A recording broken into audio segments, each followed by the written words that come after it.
In 2020, when a chairman of an intelligence committee misrepresented that a laptop owned by then candidate Biden's son was somehow a Russian intelligence operation, and 51 former intelligence officials used the imprimatur of IC authority to go along with that, I stood in the breach. I stood alone and told the American people the truth about that. Thank you, Mr. Chairman. And Mr. Ratcliffe, thank you for your opening comments. I appreciate your comments about technology. I appreciate your comments about independence of the workforce. I appreciate actually the chairman asking this as well. I want to come back to a couple of these topics because there is concern in the community. I hear it. You may have heard it. When we hear statements by incoming administration officials, and occasionally even from the president-elect himself, attacking the intelligence community and threatening to replace long-term career civil servants if they are somehow deemed as not sufficiently loyal. You've addressed this, but I want to address it again right now.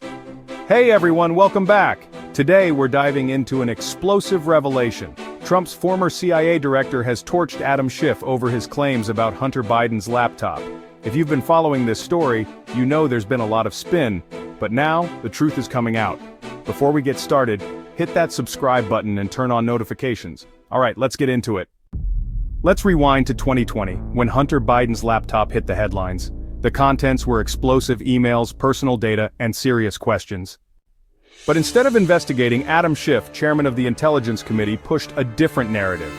Schiff claimed the laptop was part of a Russian disinformation campaign. 51 former intelligence officials backed him up.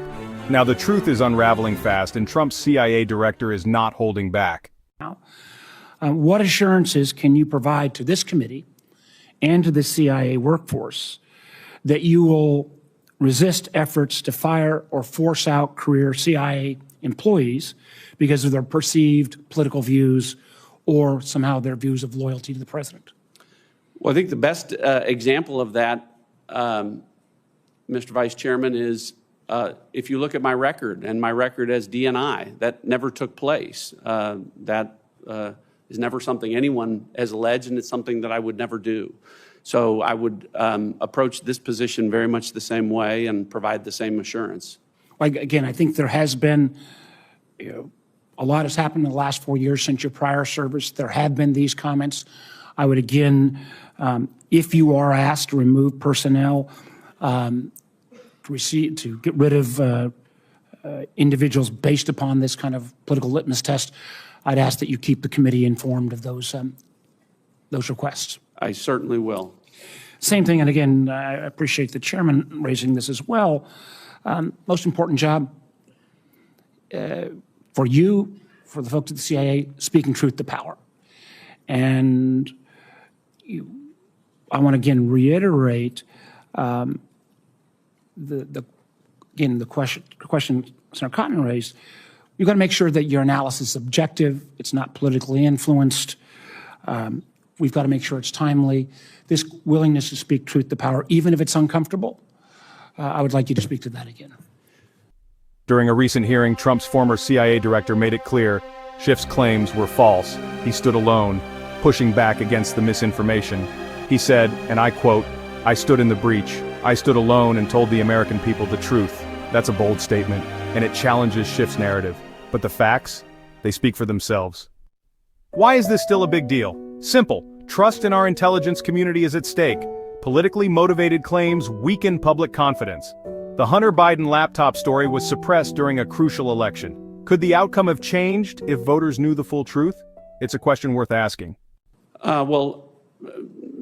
Vice Chairman Warner, I appreciated the opportunity for you and I to visit, and as you recall, this issue came up, and I was grateful then, and we'll take this opportunity to talk about what my record is in terms of speaking truth to power. If you recall, we talked about the fact that as a member of Congress, I was the individual who was outside the Judiciary Committee in 2019 listening to the former FBI Director Jim Comey say that my line of questioning was political, that the idea that intelligence authorities at the FISA court being abused couldn't possibly happen, was a bunch of nonsense. But I had reviewed those applications, and I knew that I was speaking truth to power, and the Inspector General and the subsequent FBI director later confirmed that under oath. To that point, Director Wray this week in his exit interview said that China was the defining threat of our generation. I wrote that and said that 4 years ago as DNI, and when I did, I was accused of being political, but I wasn't. I was speaking truth to power. I wasn't outsizing the threat from China. In 2020, when a chairman of an intelligence committee misrepresented that a laptop owned by then candidate Biden's son was somehow a Russian intelligence operation. So, where does this leave Adam Schiff? His credibility has taken a massive hit. A former CIA director called him out for spreading misinformation. Some members of Congress are pushing for consequences, censure, or removal from key committees. If the tables were turned, Schiff would demand accountability. Here's the bottom line.